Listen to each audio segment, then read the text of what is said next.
ഇന്ന് ഒരു healthy breakfast ഉണ്ടാക്കാം. അതിനായിട്ട് 2 കപ്പ് രാഗിപ്പൊടി ഒരു ബൗളിലേക്ക് എടുത്തിട്ടുണ്ട്. ഇതിലേക്ക് കുറേശ്ശെ വെള്ളം ഒഴിച്ചിട്ട് കുറച്ചൊരു ലൂസായിട്ടുള്ള ഒരു ബാറ്ററായിട്ട് കലക്കിയെടുക്കണം. ഈ ഒരു അളവിലാണ് കലക്കിയെടുക്കേണ്ടത്. ഞാനിപ്പോൾ ഒരു 1.25 കപ്പ് വെള്ളം ഇതിനായിട്ട് എടുത്തിട്ടുണ്ട്.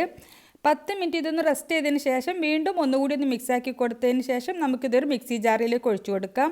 മുഴുവനായിട്ട് മിക്സിയിലേക്ക് ഒഴിച്ചതിന് ശേഷം ഇതിലേക്ക് 1 കപ്പ് ചിരുവിയ തേങ്ങ, 1/4 കപ്പ് ചോറ്, 1 ടീസ്പൂൺ ഇൻസ്റ്റൻറ്റ് ഈസ്റ്റ്, 1 ടീസ്പൂൺ പഞ്ചസാര കൂടി ചേർത്തിട്ട് നന്നായിട്ട് അരച്ചെടുക്കാം. അരച്ചെടുത്തിട്ടുള്ള ബാറ്റർ ഒരു ബൗളിലേക്ക് ഒഴിച്ചു കൊടുത്തിട്ടുണ്ട്. ഇനി മിക്സി ജാറിലേക്ക് 1/4 കപ്പ് വെള്ളം ഒഴിച്ചിട്ട് അത് മാവിലേക്ക് തന്നെ തിരിച്ചൊഴിച്ചു കൊടുക്കുകയാണ്. എന്നിട്ട് നന്നായിട്ട് ഒന്നുകൂടി ഒന്ന് മിക്സാക്കിയതിന് ശേഷം മാവ് പൊങ്ങാനായിട്ട് 1 മണിക്കൂറോളം റെസ്റ്റ് ചെയ്യാനായിട്ട് വെച്ചിട്ടുണ്ടായിരുന്നു. ഇനി ഇതിലേക്ക് ആവശ്യത്തിനുള്ള ഉപ്പ് ചേർത്തിട്ട് ഒന്നുകൂടി ഒന്ന് മിക്സാക്കി കൊടുത്തതിന് ശേഷം ചൂടായിട്ടുള്ള പാനിൽ ഓരോ തവി മാവ് ഒഴിച്ചിട്ട് ചെറുതായിട്ടൊന്ന് പരത്തി കൊടുക്കാം. ബബിൾസ് വന്നാൽ അടച്ച് വെച്ചിട്ട് ചുട്ടെടുത്താൽ മതി.